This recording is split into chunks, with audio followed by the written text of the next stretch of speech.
For 40 years plus a couple, the U.S. has been in a hostile relationship with the Republic of Iran, a sometimes hot war kind of conflict. And for all of that time, it's clear what the U.S. wants Iran not to be a state with nukes, not to be a nation that is destabilizing the Middle East, not to be a government that is exporting Islamic extremism.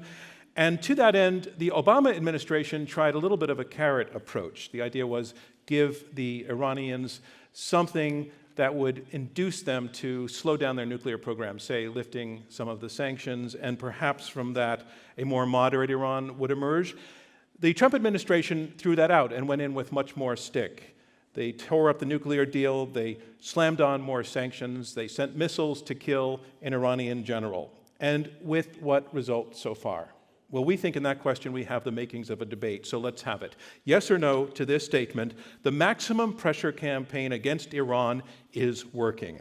I'm John Donvan, and I stand between two teams of two experts in this topic who have collectively spent decades thinking about this issue. They will be arguing for and against this resolution.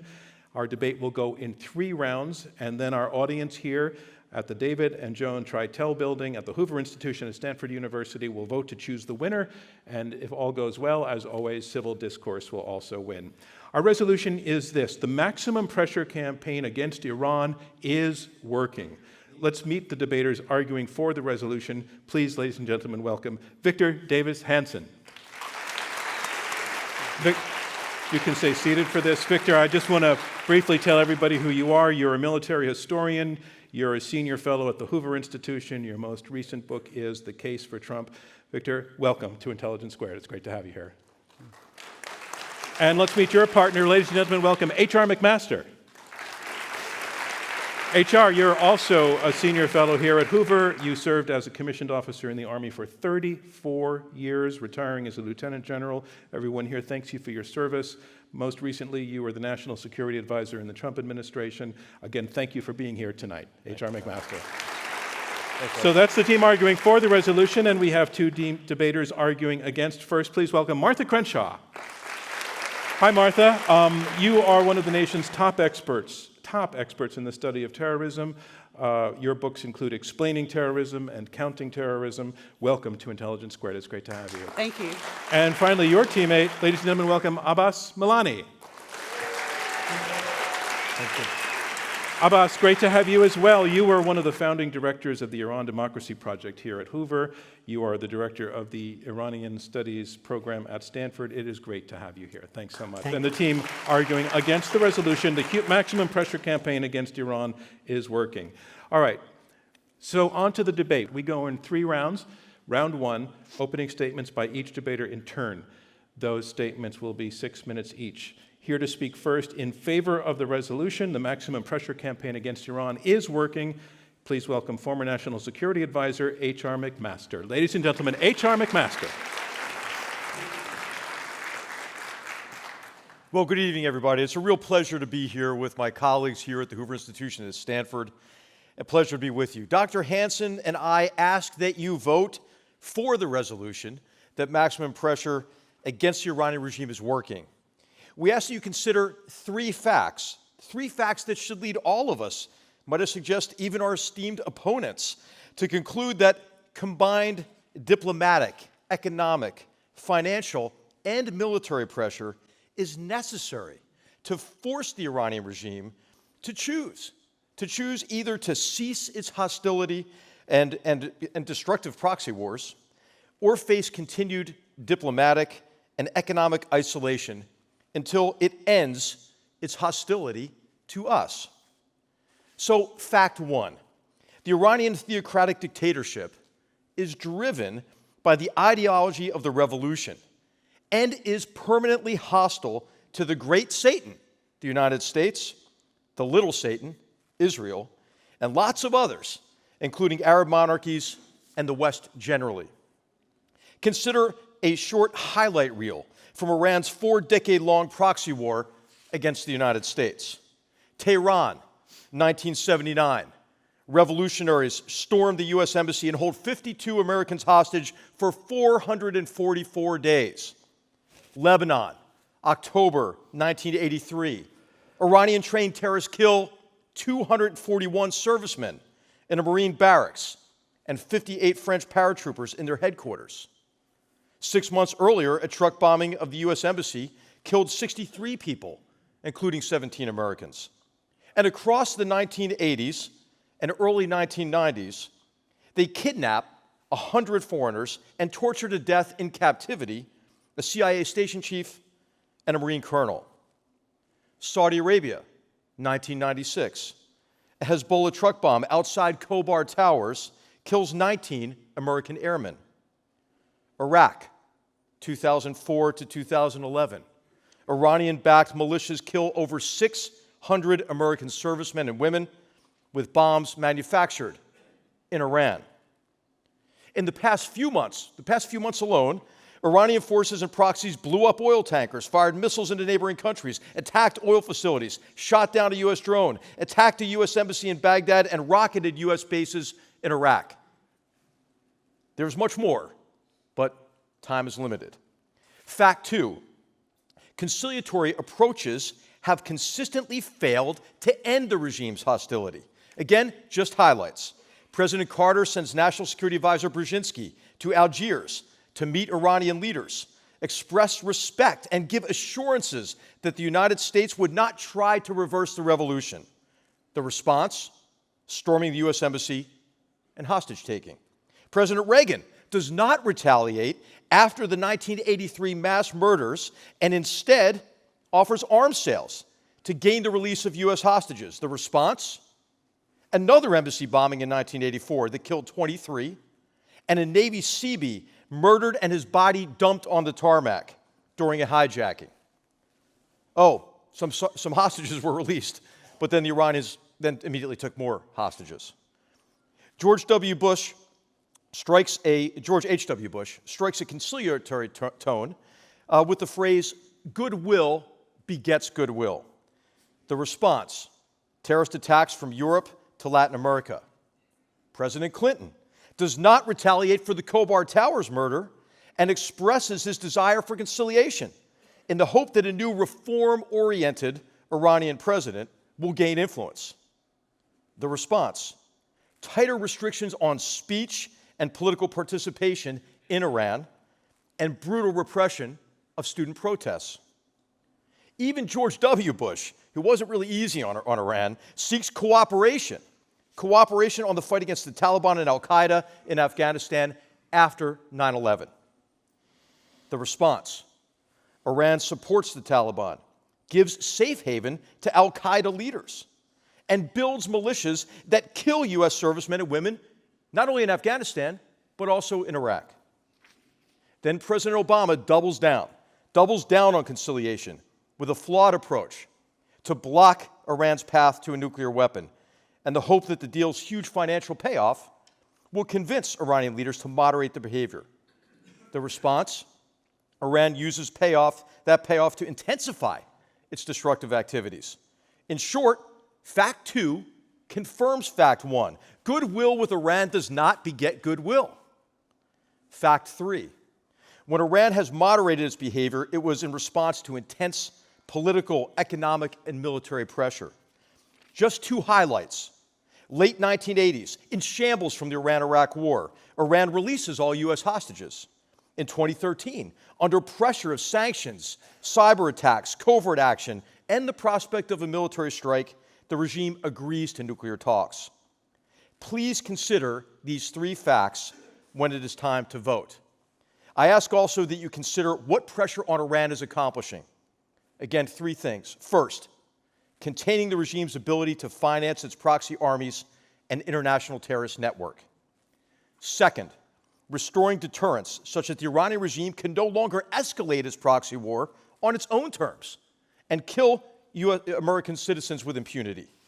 And third, supporting the Iranian people's desire for change in the nature of the corrupt mafia-like dictatorship that steals and squanders their nation's wealth while denying them fundamental rights. So Victor and I ask you to do your part to isolate the regime and support the Iranian people by voting for the resolution. Thank you. Thank you, H.R. McMaster. Our next debater will be arguing against the resolution, the maximum pressure campaign against Iran is working. Please welcome to the stage in the speaking position, Martha Crenshaw. Ladies and gentlemen, Martha Crenshaw. Thank you. Thank you. Well, with all due respect to my esteemed colleagues, Professor Milani, my debate partner, and I want to ask you to vote against the resolution. We have a combined approach to this, so I'm going to give you a hint of the game plan that we're going to follow tonight. The first thing we want to do, and both of us want to do this, is question what it means to say that the maximum pressure campaign is working. We want to question the premise of the question behind this. Next, we want to come to the issue of what exactly has this accomplished, and we want to really try to drill down on that. I'm going to talk briefly about Iran's behavior, and Professor Milani is going to talk at more length about precisely the effect of our maximum pressure campaign and our attempts to punish Iraq on the Iranian people themselves. If this is one of the main purposes of the current U.S. maximum pressure campaign, then this could be one of the most important aspects. And nobody is better qualified to talk about this than Professor Milani himself, who is the only one among us to have personally experienced the regime of the Ayatollahs. Now, in terms of the premise behind the question, what does it mean to say that maximum pressure is actually working? Working to do what? My colleague, H.R. McMaster, has mentioned three things: containment, deterrence, and protecting the Iranian people. And we want to argue that we don't think that it's accomplishing any of those goals. I also want to suggest and to make the point that maximum pressure should be in the service of a larger policy toward the greater Middle East, a larger sort of grand strategy to create some sort of stable region in the Middle East and to pursue and protect American interests in the Middle East so that we don't have a return to the 1980s precisely. And we really question whether or not this policy will do that because we don't see that it has a thought-out strategy behind it at all. Now, we're aware that when the policy was first announced by the Trump administration, that Secretary of State Pompeo listed about 12 conditions that Iran had to meet before the U.S. would lift the sanctions. And those 12 conditions are actually rather a long list and rather onerous. And many experts on Iran don't think that any regime in Iran could meet all of those conditions and still stay in power in Iran, and that one of the most important things for any regime, the current regime or any regime that might replace it, will be to stay in power, will be survival of the regime. But let us go back, in effect, to what my opponent, General McMaster, said, that we're trying to get Iran, one, to cut back on their nuclear program, to not become a nuclear power. Second, to curb its behavior in the region, aggression, provocation, support for proxies who attack American interests. Let us accept that as important. These are certainly very important goals, and I don't think anybody disagrees with it. As you all know, the 2015 deal was directed at the first of these things. It was the nuclear issue and not so much Iran's behavior in the region. So has maximum pressure done better? Well, look at some of the recent events. Just yesterday, the IAEA announced that Iran is exceeding the supply of uranium enrichment, so they've gone back to enriching uranium, and they're building more centrifuges. So that doesn't really look very promising in terms of working, whatever working means. Then if we look at Iran's behavior in the region, which indeed in the past year or so has been extremely provocative, there is no doubt about that, more provocative than it was before 2018. So in fact, before the U.S. abandoned the agreement, Iran was abiding by the nuclear agreement, and they were more restrained in the region. So it really seems to us that maximum pressure in many ways is counterproductive, that it is not producing the kind of change in Iranian behavior that we really would like to see. As far as the issue of deterrence, I think that this is an issue that really is worth some thought and some discussion. What does it mean to deter Iran? Is it possible to deter Iran?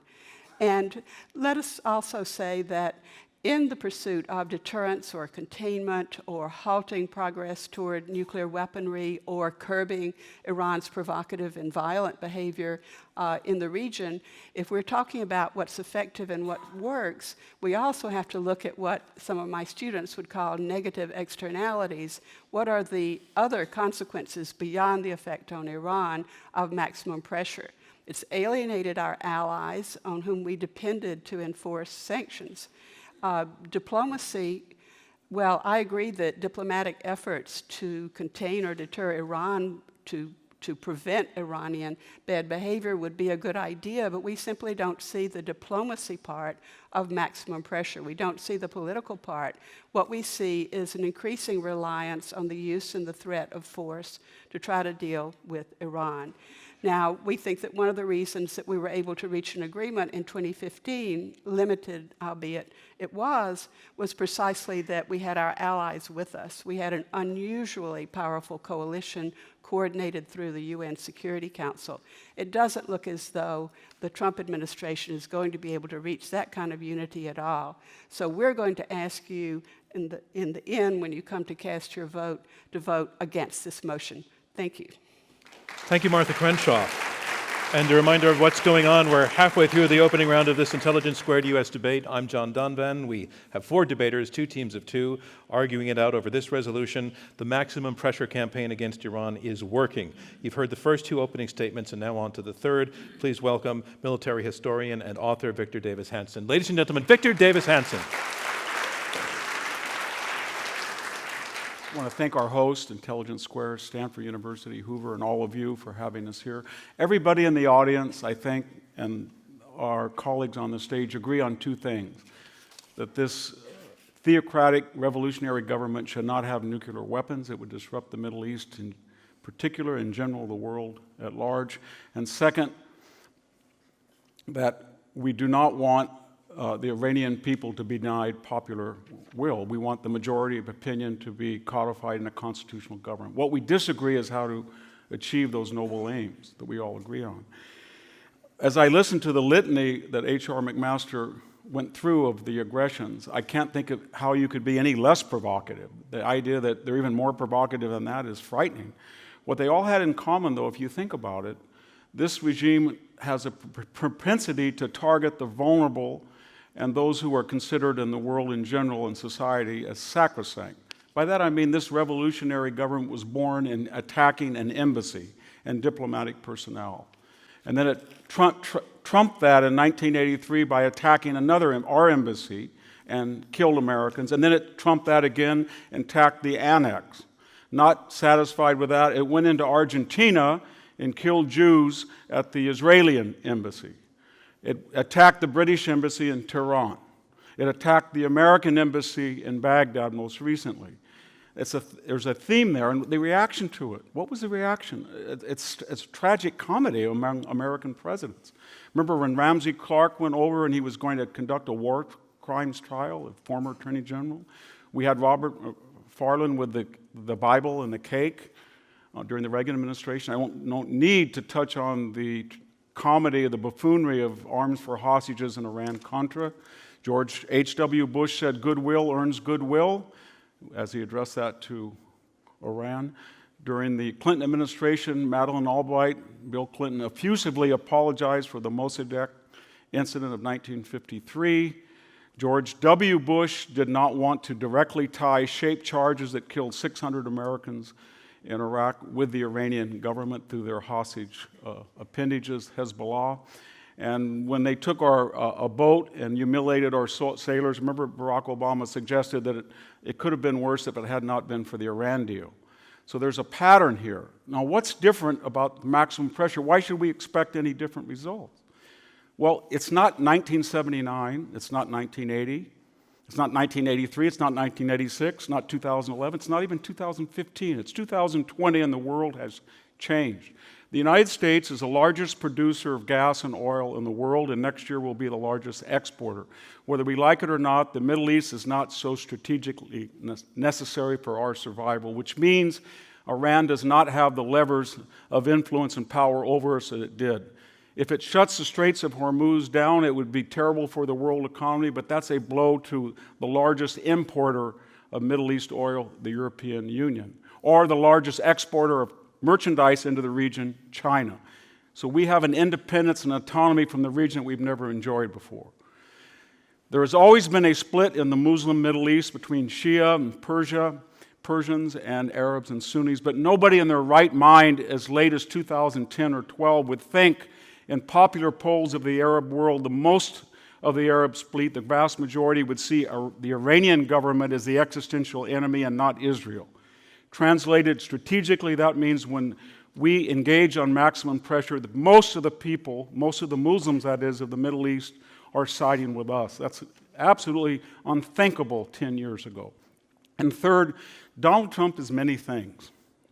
People hate him, they tolerate him, they like him, but he is one thing: he's unpredictable. Now, that's bad that he doesn't consult the Council on Foreign Relations, the government department at Harvard, the Brookings Institute, maybe even the Hoover Institution, but he is unpredictable, and that's of some advantage in strategic diplomatic poker. He can say anything, do anything on any given day to anyone, and that creates a sense of fear in a government that has all too rarely feared us. And finally, maximum pressure is not a proactive strategy. It's not 12 years of no-fly zones over Iraq. It's not nation building. It's not preemptive invasion of Iraq. It's a passive don't tread on me. What we're essentially saying is we're disengaging from you. We've had enough. You do your best and we'll do our best. If you want to be free of the satanic West, the big Satan, go ahead and do it. We just don't want to trade with you anymore. We don't want to have any financial dealings with you, and we don't want our allies to either. And that leaves the decision on what to react, what to say, entirely in Iran's hand. They have three choices, don't they? They can say the deal was flawed from its essence. It should have been comprehensive. As the title suggested, we want to go back and address including terrorism. We want to include the idea of guided missiles that have nuclear warheads, and we don't want to just have 15-year suspension. We want to outlaw these forever. They could do that. Or secondly, they could say, you know what, you're right. Mao's China in the Cold War had a completely autonomous economy.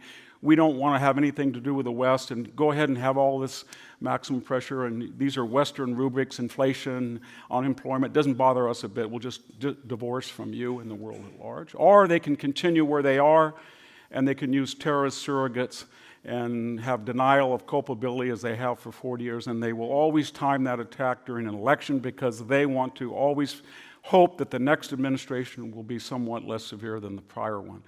And finally, very quickly, we're not at war with the Iranian people. We didn't kill 1,500 Iranians in the streets.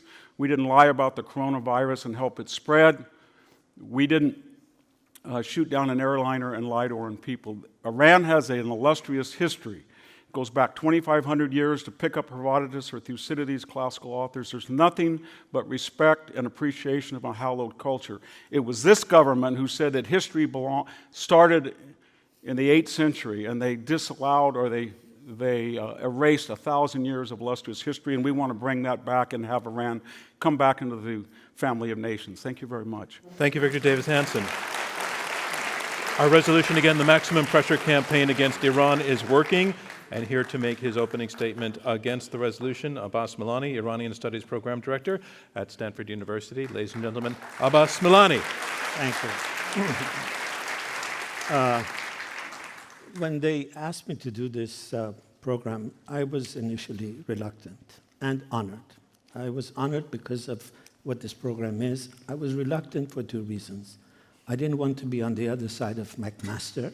I know what he does to the other side. I've read the New Yorker article.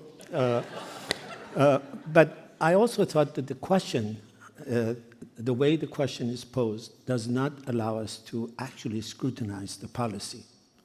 And the best example of why that reality has materialized is the two presentations about the defense of this policy. These are not defense of this policy. These are indictments of the regime. I share fully those indictments, and I think they're inadequate. The regime is more mendacious than they pointed. The biggest crime this regime has committed is against the Iranian people. For 40 years, it's not just for the last year, for 40 years, this regime has lied to its people, it has bankrupted the country, it is incompetent, it is corrupt, and it is wreaking havoc in the region. That's not what we're discussing. A vote for one side or the other is not a vote for this regime. This regime deserves to be condemned. But this policy deserves to be rejected because it is unclear on its purpose, it is random in its the way it is used, and it is damaging the Iranian people, who are the only people who can change this regime. We cannot have peace in the Middle East without a more democratic Iran. A more democratic Iran can be created and will be created by the Iranian people. We cannot create Iranian history. We in Iran have preserved our cultural history, our cultural heritage for 2,500 years. We will continue to do it. We don't need Greek philosophers to teach us. We have our own philosophers. What we do need is a wise US policy. I am for maximum pressure, but maximum pressure on the regime, not maximum pressure on the Iranian people. I am for maximum pressure, but one that is used with a surgeon's scalpel, not a bludgeon. I am for maximum pressure that bans every member of the Iranian regime that has ever killed anybody from traveling abroad. I am for maximum pressure on confiscating every dollar that this regime has stolen and has brought outside. Use the laws that you used to confiscate mafia money in Russia, because this regime is as much of a mafia as any mafia has ever been. But this policy, it's unclear on what its purpose is. The reason they don't talk about this is because the administration doesn't know. Sometimes they tell us it is regime change, sometimes they tell us it is simply changing the behavior of this regime. If a regime is as mendacious as these two gentlemen have articulated, and they have clearly articulated right, how can you expect that regime to change its behavior? This regime, in its core, is a liar. This regime has lied to its people. It is going to lie to everybody else. The way to move forward is help the Iranian people get rid of this regime. The way you do that is help them not interfere in politics. You help them by not trying to decide who the next regime in Iran will be, but you help them equal the playing field. Maximum pressure has worked in one sense. It has weakened this regime. There is no doubt in my mind that this regime today is weaker than it has ever been. It isn't because of maximum pressure. The regime is weak economically because it is corrupt, it is incompetent, it is rapacious. Maximum pressure has exacerbated an already damaged economy, an already plundered economy, an already bankrupt economy. The Iranian people are the victims of this regime. They should not be held hostage. You cannot deny medicine to the Iranian people. You cannot deny food to the Iranian people. There can be a process, transparent, international, open to interview, open to scrutiny by everyone, where Iran should be allowed to buy medicine, where Iran should be allowed to buy food. This kind of a policy with a bludgeon, is only serving the worst elements of the Iranian regime. We have now reached a moment, I truly believe, partly because of maximum pressure, mostly because of the incompetence of the regime, mostly because of the lies they have done, and also because people have risen up against this regime. They rose in November, they rose a year before. The regime killed over 1,500 people. 7,000 people are now in prison in Iran on charges of that. The world is silent about these. You want to bring maximum pressure for the freedom of these people. You want to bring maximum pressure. They had a ceremony of prominent women of the world yesterday in the State Department. There are 20 women mentioned. Not a single Iranian woman is mentioned. Iranian women have been at the forefront of the struggle for democracy. Nasrin Sotoudeh is in prison. There are so many other Iranian women. They should have been the top of that State Department list. That's the kind of a maximum pressure you can help bring, and with it, help Iran achieve its goal. Voting against the maximum pressure is not voting for Iran. It is voting for a right maximum pressure that will bring democracy to Iran. Thank you. Thank you, Abbas Milani. And that concludes round one of this Intelligence Squared U.S. debate, where our resolution is the maximum pressure campaign against Iran is working. Now we move on to round two, and in round two, the debaters stay seated and they have conversations with each other. They also take questions from me and from you, members of our live audience. Just to recap what we've heard and where we're going, we've heard one team arguing for the resolution, the maximum pressure campaign against Iran is working, H.R. McMaster and Victor Davis Hanson. Actually, even before I sit down, I want to point out that what we see on this stage is there are no apologists for the Iranian regime here. It's clear that the end goal that all four debaters want is strikingly similar. None of them is a fan of the persistence of the Iranian regime. All of them are yearning for and looking forward to the day when the Iranian people can determine their own fate and have freedom. They all agree on that. Where they disagree, the team arguing for the resolution, H.R. McMaster and Victor Davis Hanson, are saying that a maximum pressure campaign alone is the way to force Iran to change. They cite a litany of 40 years of venality, outright evil, violence by the Iranian regime. They do not think that that's going to change. They say that attempts to do so through conciliation, through the principle that goodwill begets goodwill, has failed again and again and again. They point out that the only times during those 40 years that the Iranians have actually been willing to change their behavior or show themselves willing to behavior is when they have been under intense pressure. Intense pressure, they say, is what restores deterrence and actually supports the Iranian people. So they also say that in 2020, the U.S. is in a better position than it has ever been to exert this sort of pressure because Iran lacks leverage in a way that it hasn't over the last 40 years until this moment that we're in now. The team arguing against the resolution, Martha Crenshaw and Abbas Milani,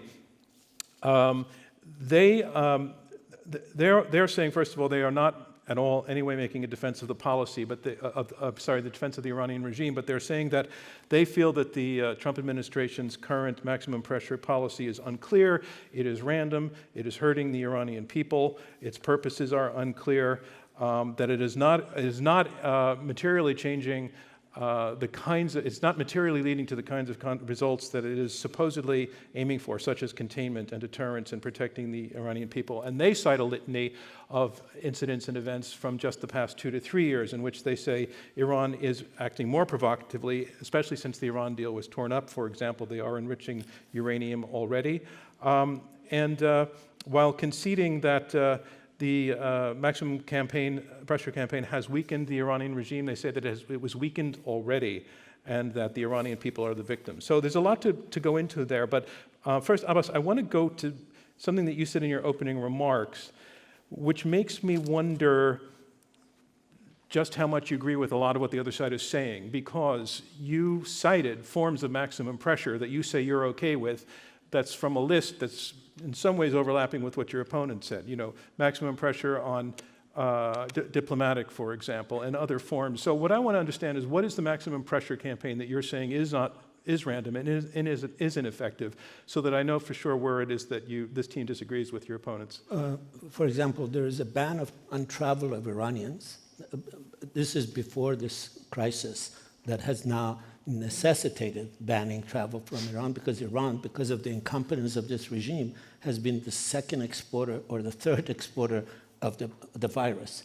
But before this, Iranians were banned from traveling into the United States. That's counterproductive. The Iranian people should be allowed to come in. Regime elements should be banned from this regime, from coming into the United States. Food should never have been banned. Medicine should never have been banned. Today, the United States should announce that we are allowing an internationally supervised institution to bring as much as masks, gels, medicine for this. That is both goodwill to the Iranian people and long-term policy prudence. Because if you are doing maximum pressure, if you are bringing the Iranian regime to its current state of desperation, what is the next step? The fact that this regime has allowed this virus to continue is a metaphor for everything else this regime Okay, has done. let me take that to your opponent, Victor Davis Hanson, where you are actually arguing, Victor, for a kind of disengagement, the mother of all disengagements from Iran, that, just cut ties, cut business, we don't want your sales, we don't want to have anything to do with you. Did you hear from your opponent? Yeah, I did. Yeah. But we have to put it, again, in the context, why are we here tonight? It's because Iran was on its way to get a nuclear weapon and that 40 years of deterrence had failed because it wasn't as effective enough to stop them. So we all empathize with the short-term pain and suffering of the Iranian people that may occur from maximum pressure, but that is minuscule in comparison if they develop a nuclear arsenal, because it's going to trigger a nuclear proliferation throughout the Middle East. The Gulf monarchies, Saudi Arabia, Egypt, maybe even Jordan, will feel they have no alternative to deter this government other than become nuclear itself. And the potential human toll will make what's happening now look like nothing. And then the second thing, these arguments have a long history, and we all understand that clamping down on an authoritarian and dangerous regime causes short-term suffering. It's exactly the same argument we heard in the 80s and 90s when we shouldn't have sanctions against the South African regime. We were trying to stop them from becoming nuclear, if you remember. And we put up with it for 40 years and their lies and their disingenuousness. And people said, but the black majority are suffering. And they were suffering. And we said, whatever suffering they are doing now will be worth it to get rid of this horrendous regime. And so I think it's the same situation throughout history. Short-term suffering is justified, as bad as that sounds, if you have a long-term solution. So, Martha, at this point we're talking about the instrument of sanctions, and there are other instruments we can talk about, such as military action, et cetera. But what's your response to Victor's take that short-term justifies the long-term, because the idea being that this would ultimately lead to some sort of freedom for the Iranian people? Well, I don't think that the comparison or analogy with South Africa is entirely apt here. Seems to me that one of the major differences was something that I pointed to, which was there was an international regime opposed largely to apartheid in South Africa, and the international community of nations came together to try to push South Africa.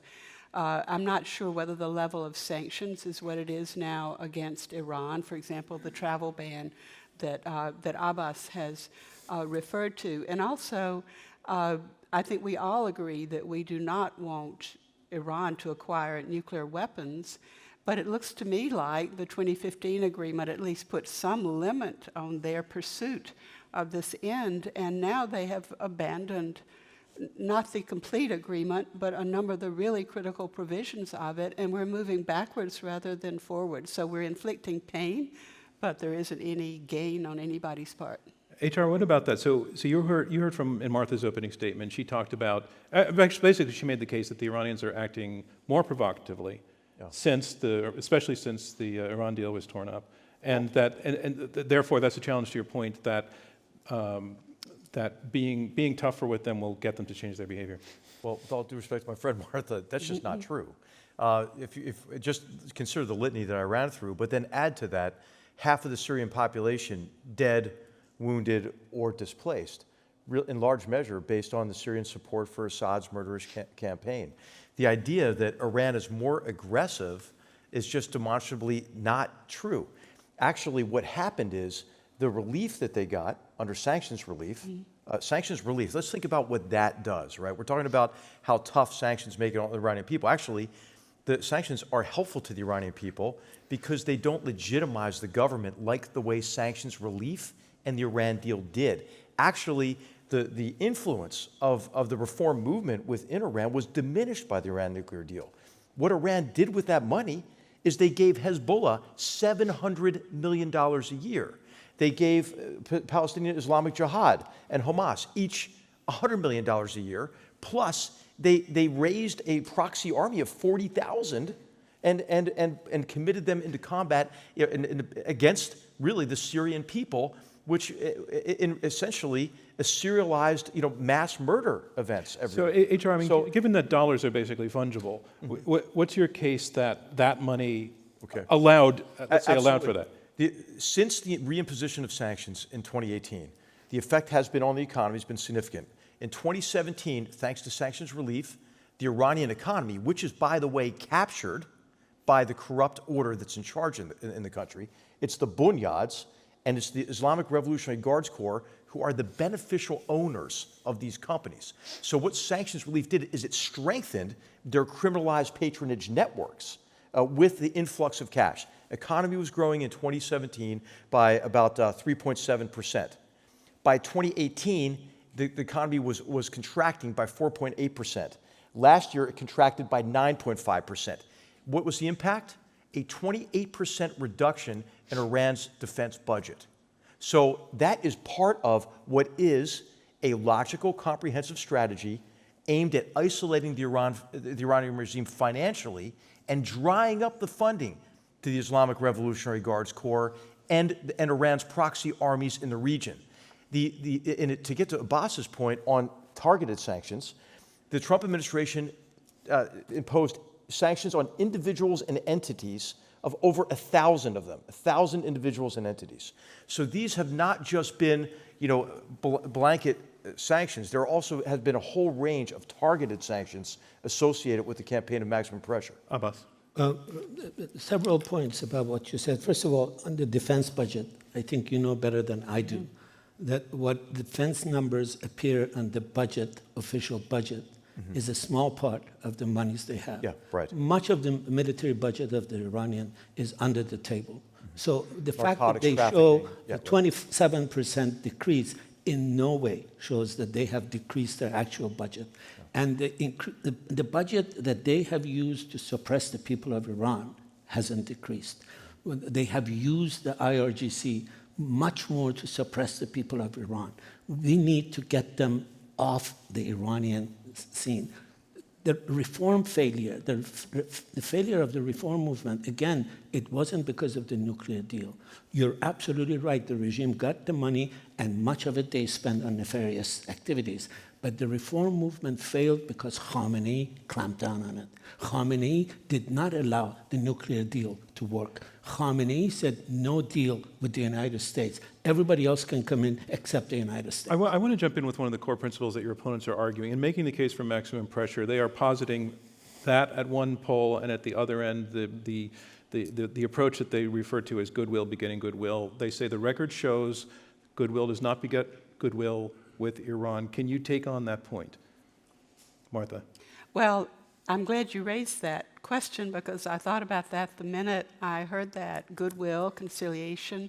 I'm not sure the kind of pressure that led to the 2015 agreement could be described as conciliatory or goodwill. Let me just stop you for 1 second. Just for definitional purposes, not to get you saying a lot, would you say that that agreement does demonstrate your principle, that it was conciliatory, the Iran deal? Absolutely. Okay, I want to take it back, just so we know where your opponents stand. Okay, Go. we disagree Okay.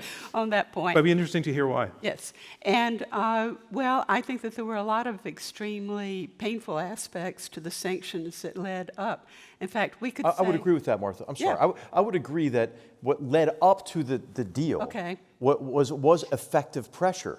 That's one of the points. That's why maximum pressure worked then. It works now. But the way that the deal was constructed and the artificial separation of the narrow parts of the nuclear program from Iran's nefarious activity, actually, it didn't just, that wasn't benign.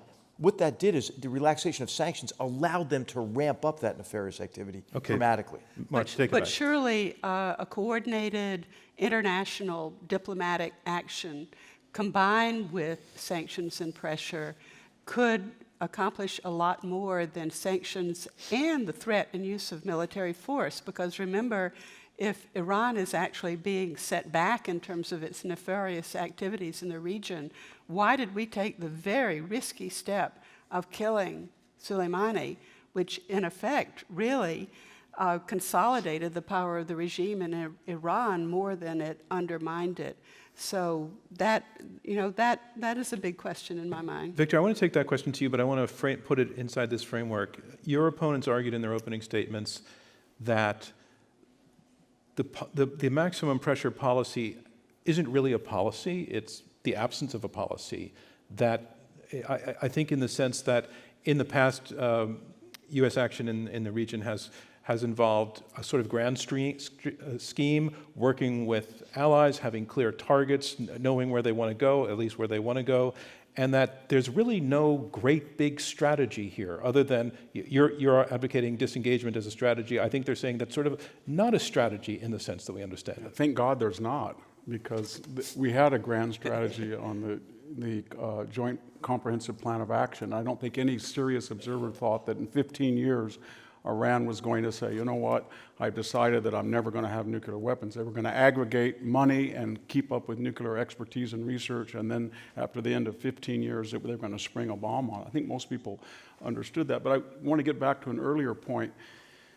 I wish human nature was predictable and followed my colleagues' predictions, but unfortunately it doesn't. When we got into an analogous situation with China, patent infringement, trademark cheating, dumping, currency manipulation, everybody said you cannot confront China, you'll hurt the Chinese people, or they're becoming westernized. One day they'll be like Carmel if we just allow a little bit more latitude. What happened is when we confronted China, what did we learn? That this was a corrupt, unstable government. In just the year and a half we've learned they have 1 million people in re-education camps. Nobody was even talking about that before, at least outside of a few people. And then we've learned that they have an Orwellian surveillance campaign of their own people. Now we've learned they lie about the coronavirus. The same thing happened with the Soviet Union. People said if Reagan confronts them and he gets rid of détente, we had a strategic operational principle that was comprehensive. He comes in like a bull in a china shop and says, no, he's going to, and the Russian people are not in. What happened? The Soviet Union imploded. And that's the way the world works, unfortunately, is that human nature being what it is, and the authoritarian mind does not understand outreach. They interpret magnanimity, outreach, as magnanimity to be exploited and not reciprocated. They see it as weakness to be exploited, not to be reciprocated. Abbas and Martha, you cited the missile attack that killed General Soleimani. Do you think that seems to be very much in the vein of maximum pressure? What is your concern about that?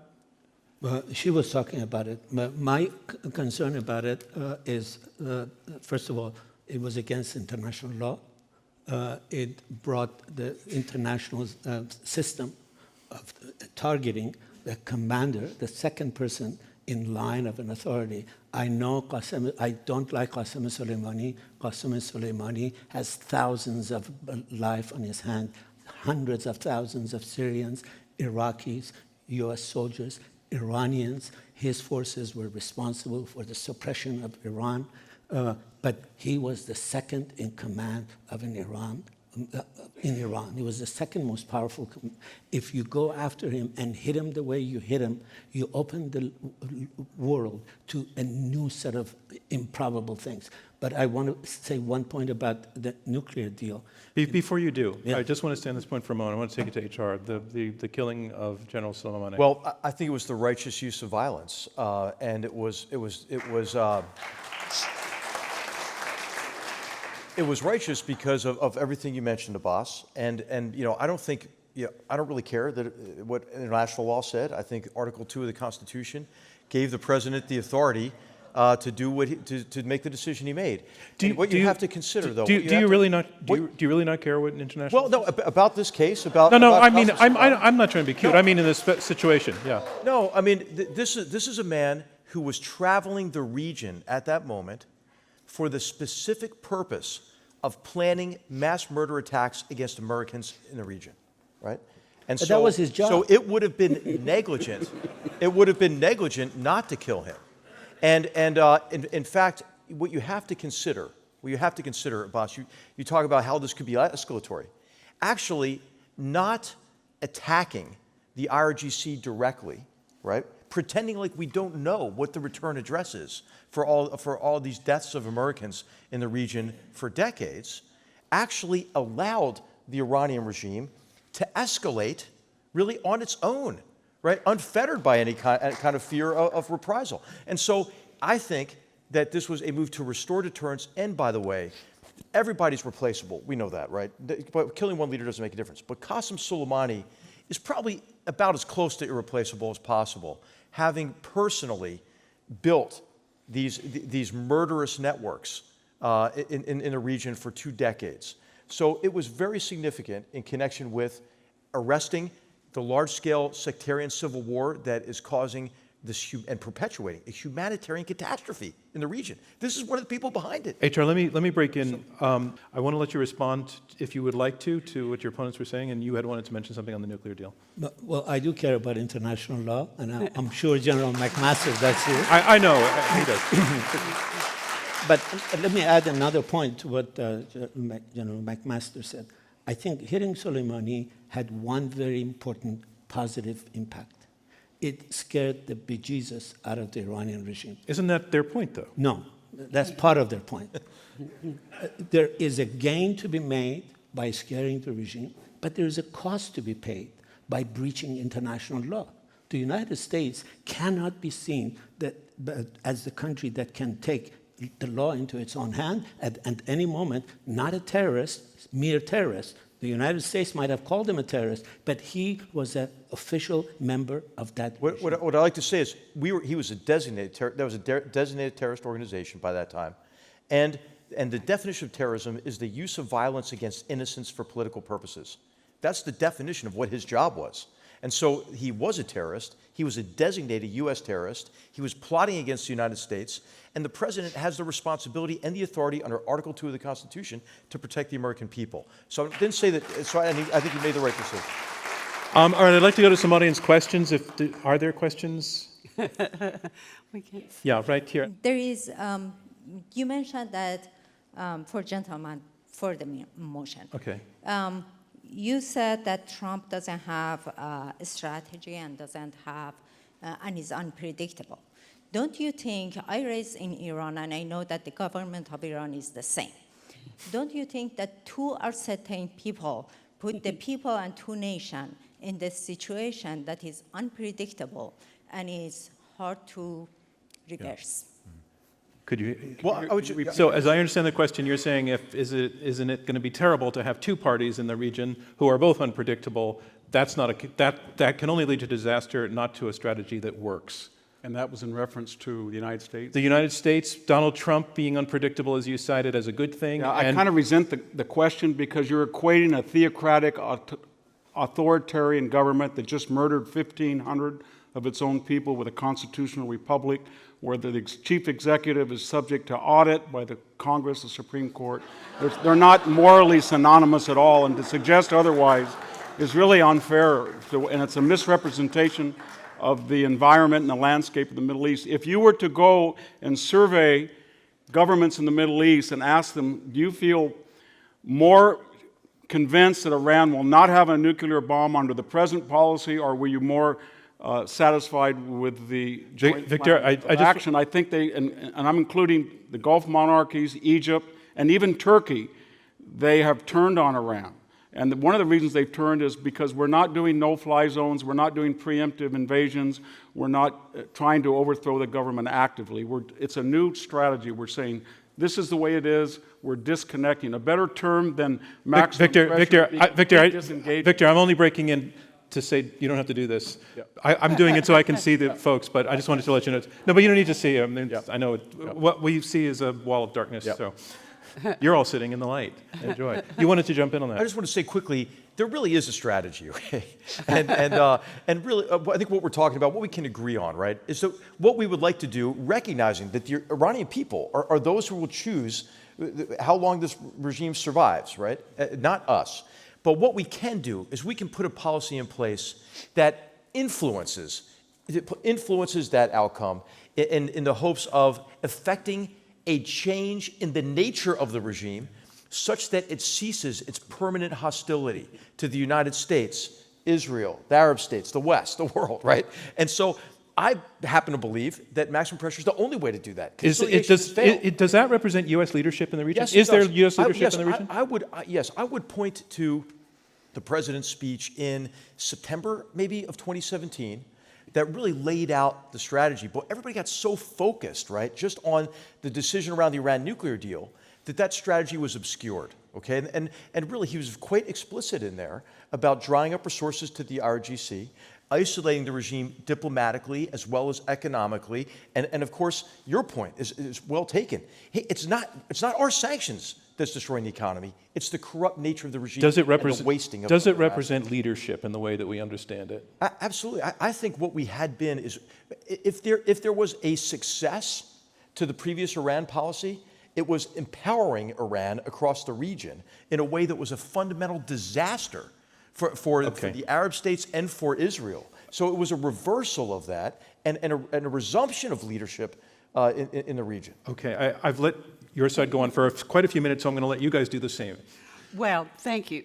But I want to return to the question and the questioner and unpredictability. And is unpredictability on both sides not a bad thing? And let me interpret this as the fact that we're in an extremely tense situation now in the Middle East in U.S. relations with Iran. The real risk of war went up with the death of Soleimani. Iranian provocations could constitute the kind of crisis that could bring about escalation. There could be an accident. And very true, if you have leaders on both sides, whether democratic or authoritarian, in charge of a large country, in charge of military forces, and they are behaving in a way that is irrational, whether it is calculated or not, then the danger of escalation and really tipping into war. And I don't think, no matter how hawkish one might feel, that we want to go to war with Iran at all. I don't think that would be very good for the Iranian people. I don't think it would be good for the United States. And so that's the way I would interpret the question. Yes, it's a very bad thing to have two irrational, unpredictable leaders on each side when the risk of escalation is truly devastating. Abbas? I want to make two brief points. One, the fact that Soleimani was planning killing of Americans and attacking, to me, is nothing new. That was his portfolio. That was his job. That is the definition of what the Quds Brigade did. Other administrations had him, you know better than anybody else, had him on their side. They could have taken him out. They didn't because they thought the cost was much more than the benefit. There is two elephants we haven't yet touched in this room. It's called Russia and China. Mm-hmm. You pressure this regime, it has no other choice. It will go to Russia. It will go to China. Russia now has more of a foothold in Iran than ever before over the last 200 years. You know, you studied geostrategy. Iran, Russia, and China together had, for the first time ever, joint naval operations in the Persian Gulf. Not in the Gulf, in the Persian Gulf. And that is a major geostrategic change for China and for Russia and for Iran that is trying to stay behind them and say, we are not as alone as you think. Victor, we're actually live streaming this debate right now on YouTube, and we have a question from somebody who's watching on YouTube about Soleimani's death, asking whether it was meaningful to Iranian politics. Well, I think there's an official explanation among Iranian circles that it was provocative, that it was destabilizing, but if there are these much referenced moderates, privately, they must have been delighted because he was the most extreme and dangerous man and the greatest opponent of democracy and freedom in Iran. And so actually, his loss of face and literally his loss of life would empower the moderates in a way that we can't really articulate publicly, but privately, people also, I think, would agree about that. And you know, there is a little bit of strategic clarity now. And we, as a democracy, felt that 19 years was unsustainable in Afghanistan. We decided the Iraq war was too costly. There was the Libyan misadventure. And the rule of the modern Middle East is any foreign country that goes in there wishes they hadn't. Russia has 1/20th the size of our economy. They're broke. And they're in a huge mess right now in Iran with Syria and Turkey, the Kurds, us. And I don't think they've developed any influence on anybody there. And China right now is at a nadir. Their economy's in crisis. Their Silk Road project throughout the Mediterranean, Africa, is not going to pay off benefits. And the idea that they're going to come in and find huge dividends in a geostrategic way, it's not Martha, do you want to logical. respond to? And if you want to take a response, then I'd like to go to another audience question. Well, I guess I agree with my colleague, with Abbas, that if there's no other game in town, I'm not sure I agree entirely that Russia and China are in effect paper tigers. I think China suffered some setbacks. I'm not sure Russia wasn't a big winner in Syria. And the fact that we said we were going to withdraw our forces from Syria, which we had to move to Saudi Arabia to protect Saudi Arabia against Iran quite recently. Why did we have to do that if maximum sanctions are working? Okay. I'd like to go to audience questions. And I also wanted to comment on your question. I know you wanted to ask two. You picked one, and it really opened up a good direction in this conversation. So thank you very much for choosing, betting the better one. So thank you for that. Right down front here. And if you could stand up, thanks. Sure. It seems like everyone agrees that the 2015 agreement wasn't effective at stopping nefarious activities. I haven't heard a clear agreement of whether the maximum pressure will stop Iran from developing a nuclear weapon and lead us to a situation similar to what we have with North Korea. Thank you. H.R. McMaster. Well, I would just say that I don't think the 2015 agreement did that either. The 2015 agreement had a sunset clause and it was going to expire. The 2015 agreement didn't have adequate inspections and monitoring. If you recall, the same day the agreement But wait, was was announced, that your question was not about 2015, was it? Wasn't it will maximum pressure stop Iran? Yeah. Right, not did the 2015, but will maximum pressure. No, we understand. Yeah. Okay. I just felt he wasn't taking it, so. Yeah, it might or it might not, right? So I think what's important is that the regime be forced to make a choice, right? So what the problem is, previous approaches have allowed them to have it both ways. And we really didn't have confidence anyway that it was going to prevent a nuclear weapon and the range of capabilities that are related to a nuclear weapon, like the missile capabilities, for example.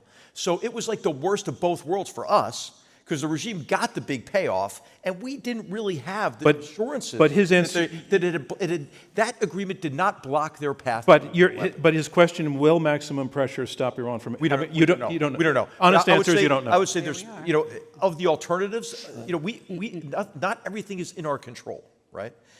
But maximum pressure is the best way to both restrict the regime's nefarious activity, destructive activity in the region, and at least limit the resources they have available to apply, for example, to a nuclear program. Martha.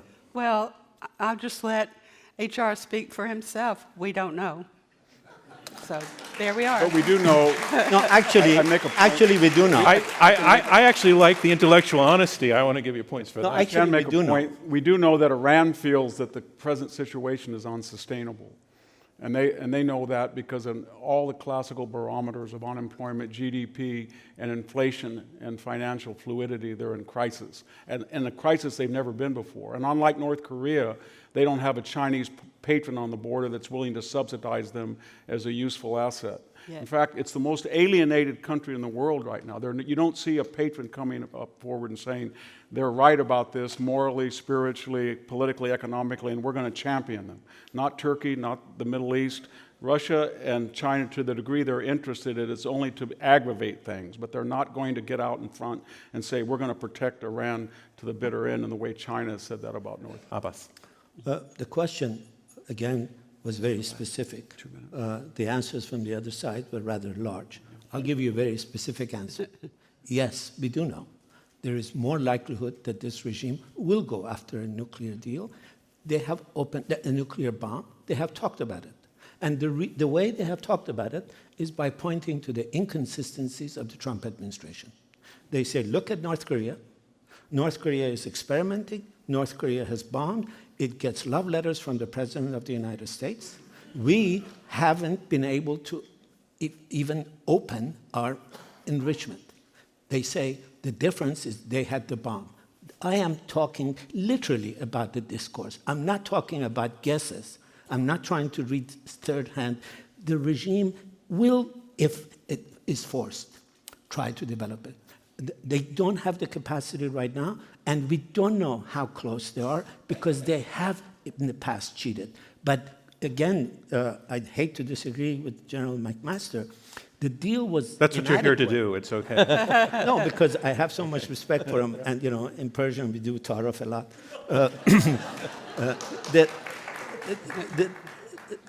The deal absolutely had flaws. You're right, but it was the most substantial rollback of a nuclear program. I think we should stay on this for one more response from your side. I would just say, how do we know that the deal just didn't give them cover to develop a weapon anyway? I mean, in the beginning, as soon as the deal was announced, the Iranian regime announced all the places we couldn't go for inspections. And so it gave us a good feeling, but I think it was dangerous. It was dangerous because it led to complacency in connection with the nuclear program and then gave them all the cash they needed, not only to intensify their proxy wars, but to tighten their grip on power through their patronage networks, through the bunyads, through the RGC-owned businesses. Okay, I want to stop. I want to stop so we can get on to another question, but thank you so much for that question. Really, again, took us in a great direction. I saw a hand going up on the aisle here. A question for the gentleman on the left-hand side. That's the team arguing for the resolution. For the resolution, it's about humanitarian impact on Iranian people. I heard General McMaster mention about Syria and the role that Iran has and the fact that it's causing humanitarian issues. But then I hear Mr. Hansen talks about the humanitarian impact on Iranian people as a temporary issue. How is it that the impact on my people, not having food, not having medicine, is just dismissed as temporary issue? It has. And we have great empathy for the Iranian people. We have great empathy for the North Korean people. But we don't live in a perfect. We don't live in a perfect world, and we've had 40 years of government. Wait. I'm sorry. Can we please hear what Mr. Hansen's going to have to say? Thank you. Yeah. We've lived with a revolutionary government for 40 years, and the logical end of all of their aggression is a nuclear weapon. And unlike most countries, they've talked, at least informally as reported in the West, about they would use various anecdotal information. They'd use it against Israel. They'd use it against other countries. They've even threatened us with it. And so at this point in this long relationship, if that's the proper term, we don't have a lot of options. And we would like the Iranian people to rise up and overthrow this government. We would like to cripple it economically. We're desperate to find a solution because we're not going to sit here and allow that country to get a nuclear weapon because we feel that unlike democracies like France or Britain or us or India, they will use it and they will use it preemptively. That regime will. And if we're not certain of that, in nuclear strategy, there's no second chance. The fact that they have a history of aggression against Western interests and the United States in particular, and you have a force multiplier factor of a nuclear weapon, that puts everybody in the sphere in the United States in danger. And every government has a responsibility to their own people first. And the responsibility of this government is to protect it from a nuclear weapon from Iran or its interest. Let me, HR, you wanted to jump in? I think we have to get some facts on the table. Medicine is not prohibited under the sanctions. Food is not restricted. And the last week, the Trump administration made clear again, hey, we do not want to stop medicine going in, especially in connection with the coronavirus and the treatment and so forth.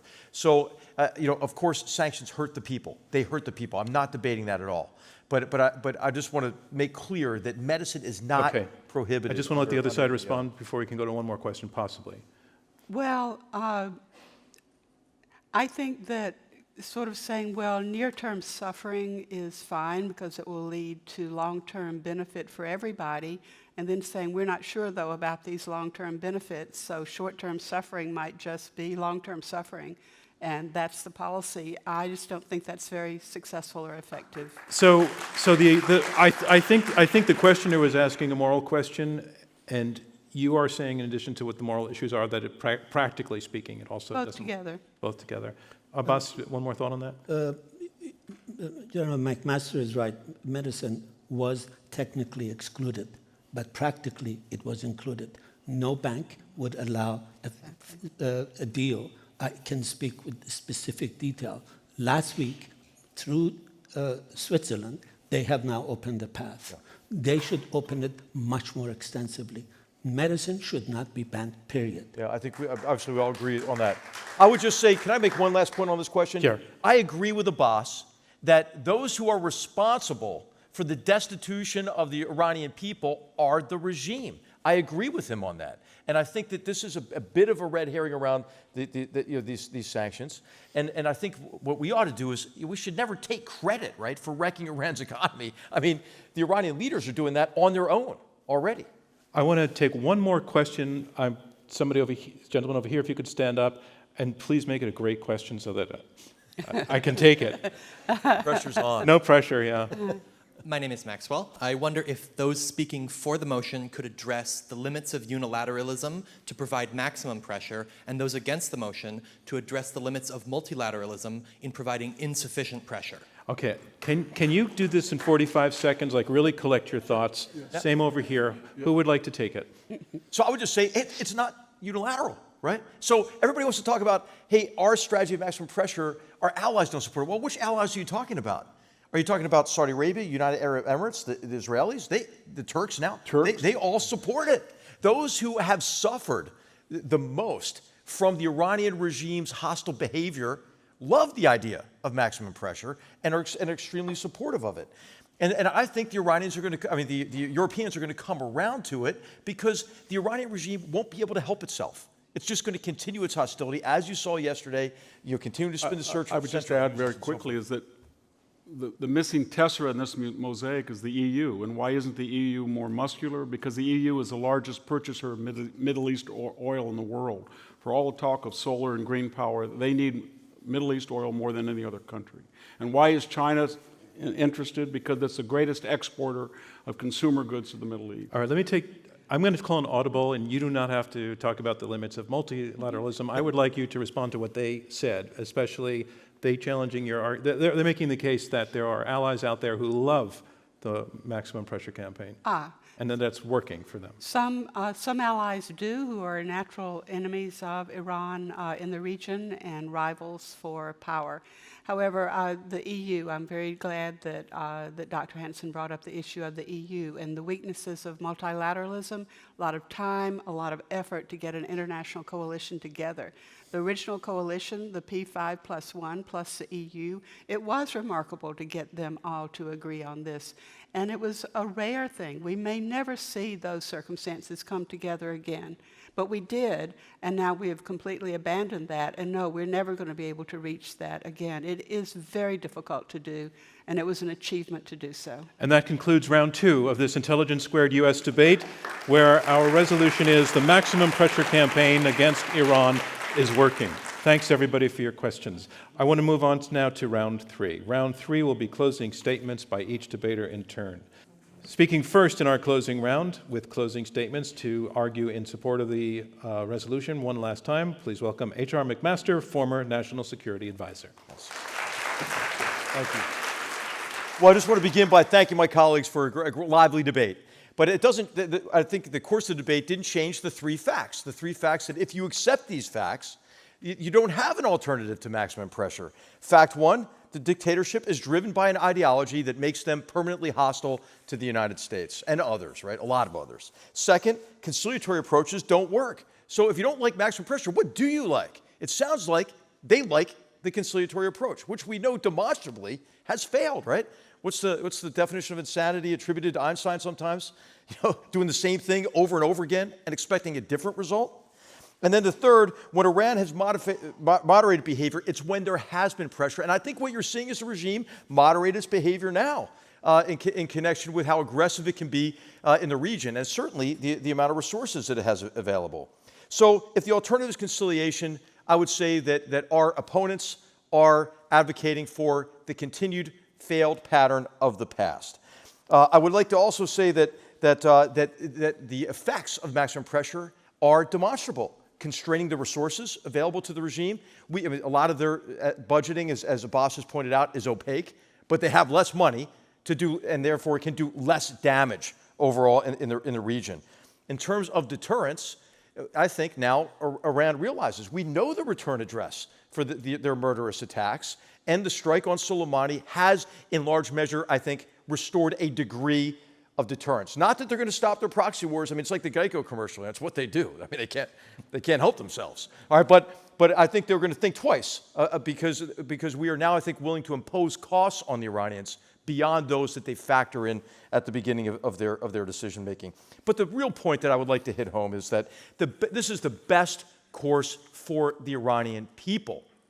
The conciliatory approach, the resources it made available to the regime, those were put to the regime's uses to strengthen their grip on power and stifle the people's desire for a say in how they're governed. Thank you. Please vote for the affirmative team. Appreciate it. Thank you, H.R. McMaster. The resolution again, the maximum pressure campaign against Iran is working. Here to make her closing statement against the resolution, the author of Explaining Terrorism, Martha Crenshaw. Thank you. Well, of course, we're going to ask you to vote on our side against the resolution. We think that maximum sanctions is punishing. It does inflict pain on Iran and on the Iranian people. But beyond that, has it produced any results? Remember, it is also accompanied by an American policy that threatens the use of force and does use force, even if the risk of escalation is very high. We've also heard from our opponents in this debate that we don't know where it's going. There's a hope that it will produce some sort of compliance on Iran's part. There is no evidence so far, up to now, that it's produced any compliance whatsoever. So we are asked to support, in effect, what is a leap into the unknown. I think we can perceive and understand the costs of maximum pressure much more clearly than we understand what the benefits are. We have not seen them. We are just imagining. Now, in terms of does this deter Iran to inflict pain, to use force, to threaten force? Well, most theorists of deterrence will tell you that if you have to use force against your adversary, deterrence has failed. Your threats didn't work. You had to carry something out. If deterrence is successful, they don't threaten. Well, we cannot say that if this is a policy of deterrence, and I'm not convinced of that at all, because it's still not clear, to me at least, what the general nature of inflicting pain is. You can inflict pain for the sake of pain, but then you've got to show results. And as John was saying, combine the moral aspect of this with the pragmatic aspect of this. We know the reality of the suffering of Iranian people. We do not really see that punishment is separating them from the regime. Do we have any clue of what kind of regime might replace the current clerical regime? Should there be regime replacement, especially regime replacement under maximum pressure, as opposed to replacement by the Iranian people themselves? I think that it is a very risky strategy, and I urge you to vote no. Thank you, Martha Crenshaw. The resolution again, the maximum pressure campaign against Iran is working, and here to make his closing statement in support of the resolution, military historian and author Victor Davis Hanson. Thank you very much for coming out tonight. The maximum pressure campaign was not our first choice, it was our last choice. It didn't come in year 1 of the Iranian Revolution, it came in year 40. It wasn't to start a war, it's to prevent a war. It wasn't to hurt the Iranian people, it was to help them. This is a reaction to what we call the Iran deal, which was formerly entitled the Joint Comprehensive Plan of Action. What a cruel joke that was, the name. It wasn't at all a joint plan of action, because no sooner was the deal signed, it was bypassed by the U.S. Senate, by the way, which would never have given 2/3 of approval, and it is a treaty. But members of the Supreme Leaders' clique were already saying they wouldn't follow elements. There was no joint effort to make this deal work. Second, it was not comprehensive. There were not missiles involved. There were not any sanctions about any mention of terrorism. There was no idea that there would be spot instantaneous inspections. It wasn't a plan of action at all. It was a 15-year plan of inaction, at which time it expired and they were free to do what they wanted. What we're seeing here is an age-old debate. It really is. This is what Demosthenes was being attacked for when he said you have to stand up for Philip. This is what Churchill was attacked in the 1930s when he tried to warn people that the logical trajectory of Hitler was something that ended up at Auschwitz. This was what Reagan was attacked when he said you cannot deal with the Soviet Union. This is what, as I mentioned earlier, the apartheid government. when you say that you're for deterrence and you want to finally, you've had enough and you're exasperated and you want to get tough and deter an enemy, obviously that's a long-term goal. In the short term, it requires misery, it requires discomfort, it requires tragedy. But it's not just being conciliatory, it can also be appeasement. That the more you deal with it, the more you have frameworks, and the more you have an Iran deal, the more emboldened, as I said earlier, the more your opponent, and Iran is the opponent of the civilized world, not the people, but the government, they always will interpret that outreach not as magnanimity to be reciprocated, but weakness to be always exploited. And that's a tragedy of the human condition, but it's no more true than it is now in antiquity. Thank you very much. Thank you, Victor Davis Hanson. The resolution, one more time, the maximum pressure campaign against Iran is working. Here to make his closing against the resolution, Iranian Studies Program Director at Stanford, Abbas Milani. Well, thank you. Thank you all for coming, and thank you for a very interesting discussion. I'm not suggesting conciliatory approaches to Iran. General McMaster, you know me better than that. Part of this problem with this debate in Washington is that it has been polarized. Those who are in favor of this proposition see everyone who has the slightest criticism of it as an appeaser, as someone who wants to compromise with the regime. There are people in Washington who are critical of this policy who are appeasers. There are people in Washington who criticize this policy because they essentially work on behalf of the Iranian regime. I don't work on the behalf of the Iranian regime. The Iranian regime actually thinks I'm a CIA agent that literally work with Mike McFaul and Larry Diamond in what they call the Hoover Institution to work undermine. They have been saying this for 15 years. The only part of it that they're wrong is that we don't work for the CIA and we don't work for the Hoover Institution. We work for Stanford and Hoover. This is not a trial of Barack Obama. This is not a trial of Bush. This is also not a trial of Donald Trump. I don't know whether you like Donald Trump or you don't like him. Voting on this should depend on whether you think this policy will work. And this policy will work whether in our version, which I think is the only way maximum smart pressure on the regime will help the Iranian people get rid of a regime that has been a cancer on Iranian society, on the region, and the world. The only way we can get rid of this regime is with the help of the Iranian people. The US has a role to play, and if they play it wisely, they can help in this process. So vote for our resolution. Hopefully, we will win. Thank you. Thank you, Abbas Milani. And that concludes closing statements in round 3.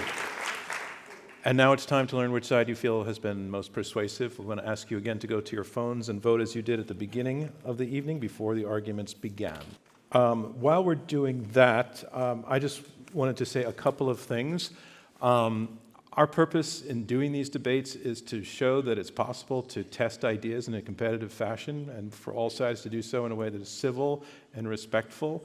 And I listened to the manner in which all 4 of you argued tonight, and you so lived up to our goals for us that I just want to thank you so much for the way that you did this.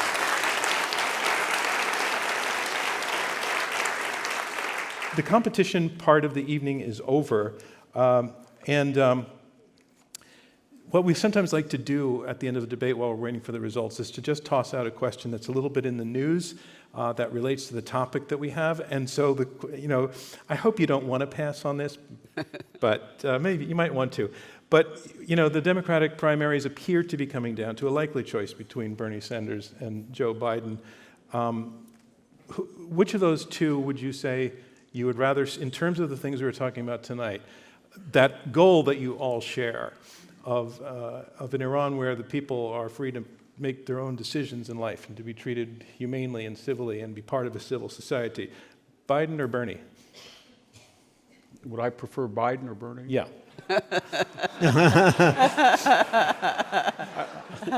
In the spirit of bipartisanship, I won't comment other than to say that if it's between those two, I would prefer Biden. For the purposes of the Iran policy? Yes. Okay, yeah. I don't, yeah. Well, for any purposes, how's that? Okay. Let me take it to Martha. Oh, I don't like to be in this position. I will say that I will vote for either one. I always vote Democratic. Admitting, don't tell anybody, don't tell my students. Okay, but that really doesn't answer the question at all, I does it? know.